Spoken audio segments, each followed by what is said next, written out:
కాశ్మీర్ బార్డర్లో అసువులు బాసిన జవాన్ మురళీ నాయక్ మృతదేహానికి సైనిక లాంఛనాలతో అంత్యక్రియలు నిర్వహించారు.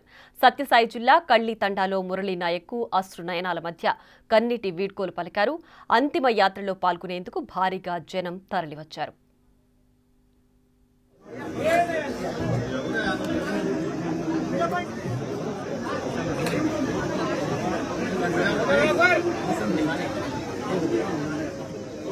వీర జవాన్ అంత్యక్రియలకు డిప్యూటీ సీఎం పవన్ కళ్యాణ్, మంత్రి నారా లోకేష్ హాజరయ్యారు.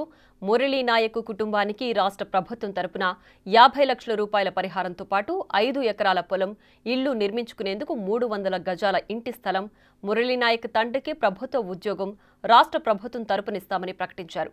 అలాగే డిప్యూటీ సీఎం పవన్ కళ్యాణ్ వ్యక్తిగతంగా 50 లక్షల ఆర్థిక సాయాన్ని ప్రకటించారు. రాకూడదని కోరుకుంటాం, కానీ దురదృష్టవశాత్తు ఇలాంటి జరిగినాయి. మనం అందరం ఇలాంటి పరిస్థితుల్లో భారతదేశ ప్రభుత్వానికి, ప్రధానమంత్రి గారికి, అగ్రనాయకత్వానికి, ఆర్మీకి, నేవీకి, ఎయిర్ ఫోర్స్కి, ఎంటైర్ డిఫెన్స్ ఫోర్సెస్కి ఇది మనం అండగా ఉండాల్సిన సమయం. ప్రతి ఒక్కరూ చాలా ఎరుకుతోటి చాలా జాగ్రత్తగా ఉండాలి. ఎవరు వాళ్ళు వేలాది మంది ఈ లష్కర్-ఏ తోయిబా లేదా జైషే మహమ్మద్ తీవ్రవాదులందరూ కూడా వాళ్ళు భారతదేశం మీద రకరకాల దాడులు చేయడానికి ప్రయత్నం చేస్తూ ఉన్నారు. సీజ్ ఫైర్ని దయచేసి మనం ఎవరో నమ్మట్లేదు. సీజ్ ఫైర్ శాంతికి ఒప్పందం కాదు. వాళ్ళు ప్రత్యేక పరిస్థితుల్లో లొంగిపోయి ఇంక మా పాకిస్తాన్ బతకలేదు అని చెప్పి కాళ్ళ బేరానికి వచ్చిన 3 గంటల్లోనే మళ్ళీ సీజ్ ఫైర్ని వైలేట్ చేశారు. గౌరవ మంత్రి ఐటీ అండ్ ఎడ్యుకేషన్ మినిస్టర్ వారు అనౌన్స్ చేశారు.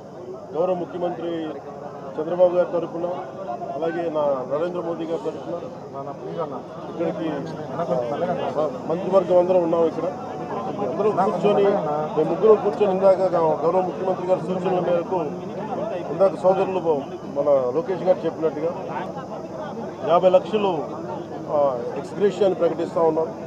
అలాగే ఒక 5 ఎకరాల పొలం అని కూడా తెలియజేశారు. అలాగే 300 గజాలు ఇంటి స్థలం అని కూడా అనౌన్స్ చేశారు.